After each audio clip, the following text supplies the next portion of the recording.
ये BCom, BSc, BBA के चतुर्थ सेमेस्टर के अनिवार्य विषय के रूप में पढ़ाए जाने वाले को करिकुलर हिंदी भाषा कौशल और संचार।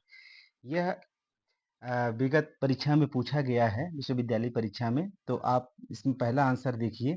पहला प्रश्न, हिंदी वर्णमाला का पहला अक्षर क्या है? तो इसका सही आंसर है अ। दूसरा आंसर इसका सही है अ। दूसरा प्रश्न है, क से ह तक के वर्णों को क्या कहते हैं? तो व्यंजन। तीसरा प्रश्न है, अ से औ तक के वर्णों को क्या कहते हैं? स्वर। चौथा प्रश्न है, आम शब्द का सही वर्तनी क्या है? आम। पांचवा प्रश्न है, प्रश्न पूछने के लिए कौन सा विराम चिन्ह लगता है? तो प्रश्नवाचक। तीसरा सही है। राम स्कूल जाता है में राम क्या है? तो राम संज्ञा है। सातवां प्रश्न है, किसी व्यक्ति वस्तु या स्थान के नाम को क्या कहते हैं? तो संज्ञा कहते हैं। अगला प्रश्न है आठवां, संज्ञा के स्थान पर आने वाले शब्दों को क्या कहते हैं? तो सर्वनाम कहते हैं। अगला, वह किस प्रकार का शब्द है? वह किस प्रकार का शब्द है? तो यह है सर्वनाम। 10वां प्रश्न है, दूध सफेद है, इनमें विशेषण शब्द कौन सा है? विशेषण शब्द है सफेद। 11वां प्रश्न है, जो शब्द संज्ञा की विशेषता बताते हैं उन्हें क्या कहते हैं? तो सर्वनाम कहते हैं। 12वां प्रश्न है, सीता नाच रही है में क्रिया क्या है? तो क्रिया है नाच रही। 13वां प्रश्न है, काम के होने या करने को क्या कहते हैं? तो क्रिया कहते हैं। काम के होने या करने को क्रिया कहते हैं। अरे अरे शब्द के बाद कौन सा चिन्ह लगता है? तो विस्मयादि बोधक चिन्ह, क्योंकि इसमें आश्चर्यजनक भाषा का प्रयोग किया जाता है। आश्चर्यचकित होना। लड़का का स्त्रीलिंग क्या होगा? तो लड़की। 12वां प्रश्न है, पेड़ की कौन सी संज्ञा है? तो पेड़ की संज्ञा है जातिवाचक। अगला, मैं शब्द क्या है? तो मैं क्या है? सर्वनाम है। मैं जो है सर्वनाम है। 18वां प्रश्न, छोटा शब्द का विलोम विशेषण क्या होगा? बड़ा। लिखना शब्द क्या है? तो लिखना शब्द है क्रिया।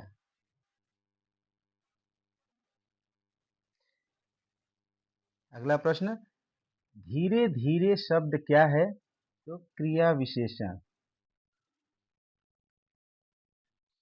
किताब का बहुवचन क्या है? किताबें। सुंदर शब्द क्या है? तो सुंदर क्या है? विशेषण, विशेषता बताती है ये। 23वां प्रश्न है, वाक्य पूरा होने पे कौन सा चिन्ह लगता है? पूर्ण विराम। अगला प्रश्न है, आ कौन सा वर्ण है? तो आ जो है स्वर है।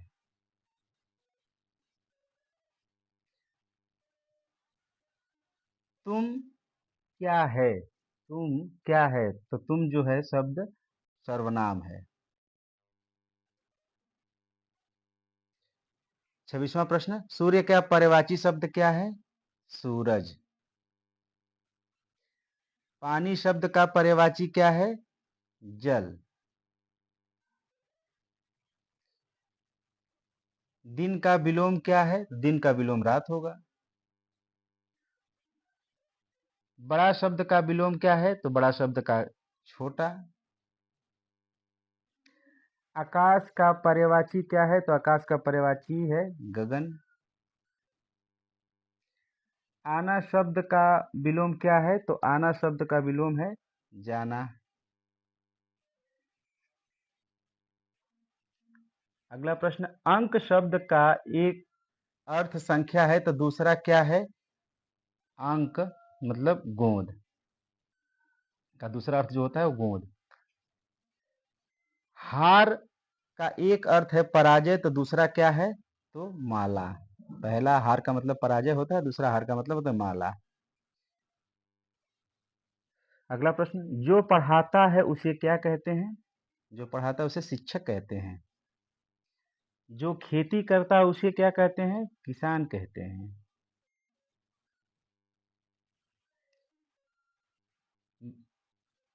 हवा का पर्यायवाची क्या है?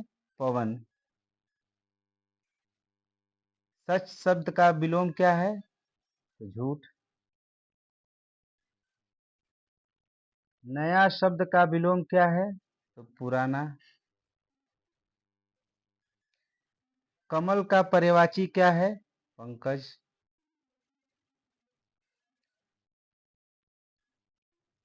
अगला प्रश्न है, रात शब्द का पर्यायवाची क्या है? रात का पर्यायवाची है निशा। निशा मतलब रात। आंख शब्द का पर्यायवाची क्या है? नयन। ऊपर शब्द का विलोम क्या है? नीचे। ऊपर शब्द का विलोम नीचे। अंदर शब्द का विलोम क्या है? बाहर। जहाँ छात्र पढ़ते हैं उसे क्या कहते हैं? तो विद्यालय। जो फल खाता है उसे क्या कहते हैं? फलाहारी। सोना शब्द सोना शब्द का एक अर्थ धौत के रूप में होता है, दूसरा अर्थ क्या होता है? नींद लेना। अगला प्रश्न, चंद्रमा का पर्यायवाची? चांद। अगला प्रश्न है, हंसना का विलोम क्या है? हंसना का रोना। साफ शब्द का विलोम क्या है? तो गंदा। प्रतिदिन होने वाले को क्या कहेंगे? दैनिक। आम का तत्सम शब्द क्या है? आम्र। दूध का तत्सम रूप क्या है? दुग्ध। हाथ शब्द का तत्सम क्या है? हस्त। काम शब्द का तत्सम क्या है? कार्य। 9 2 11 हो जाना का अर्थ है भाग जाना। आंख का तारा का क्या अर्थ है? प्यारा होना, आंख का तारा। नाक में दम करना का अर्थ है बहुत परेशान करना। ऊंट के मुंह में जीरा का क्या अर्थ है? कम होना। अधजल गगरी छलकत जाए का क्या अर्थ है? छलकत जाए क्या है? मुहावरा है।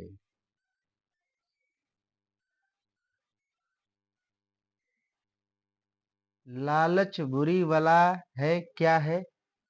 लोकोक्ति है। उपकार में उपसर्ग क्या है? उप।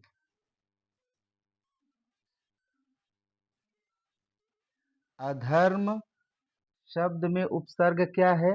अ। पढ़ाई में प्रत्यय क्या है? आई।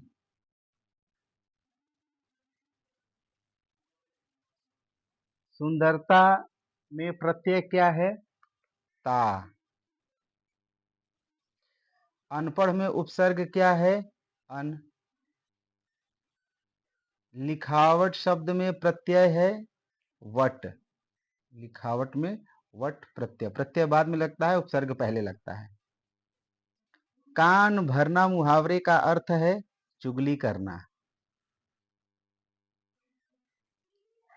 अगला प्रश्न है, दांत खट्टे करना, हरा देना, पराजित करना। बेईमान शब्द में उपसर्ग है ई। बचपन शब्द में प्रत्यय है पन। सूर्य शब्द क्या है? तत्सम है। खेत शब्द का तत्सम क्या है? क्षेत्र। घी का तत्सम क्या है? घृत।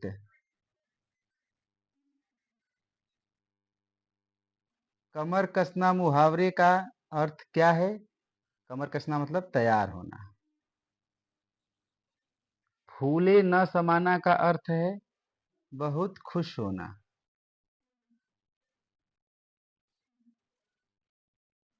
अगला प्रश्न, हिम प्लस आलय की संधि क्या होगी?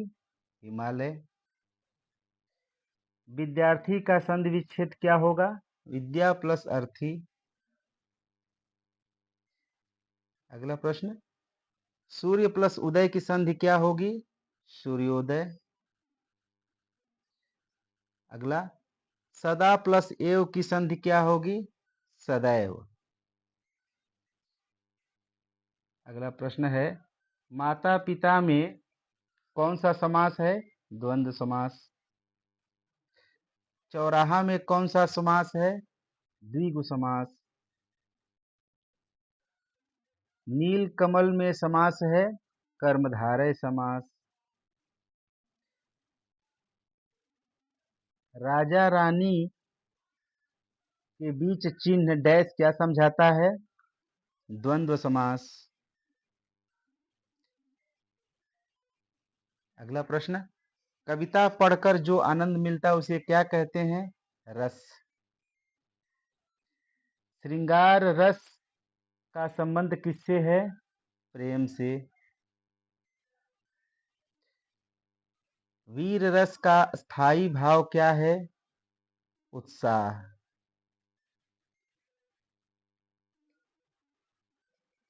हास्य रस का अर्थ क्या है? हंसना। हास्य रस का अर्थ है हंसना। कविता में पंक्तियों को सजाने वाला तत्व? अलंकार। कनक कनकते सौगुनी में कौन सा अलंकार है? यमक अलंकार। जहां एक ही वर्ण बार बार आए कौन सा अलंकार होगा? अनुप्रास। चारुचंद की चंचल किरणें खेल रही हैं जलथल में। अगला प्रश्न, चारुचंद की चंचल किरणें में कौन सा अलंकार है? अनुप्रास। दोहा और चौपाई क्या है? छंद है। हनुमान चालीसा निम्नलिखित में से किस छंद में लिखा है? दोहा और चौपाई। पीपर पात सरिस मन डोला में कौन सा अलंकार है? तो उपमा अलंकार है। त्रिभुवन में कौन सा समास है? तो द्विगु समास है, द्विगु। रसों की कुल संख्या मुख्य रूप से कितनी होती है? 9 होती है।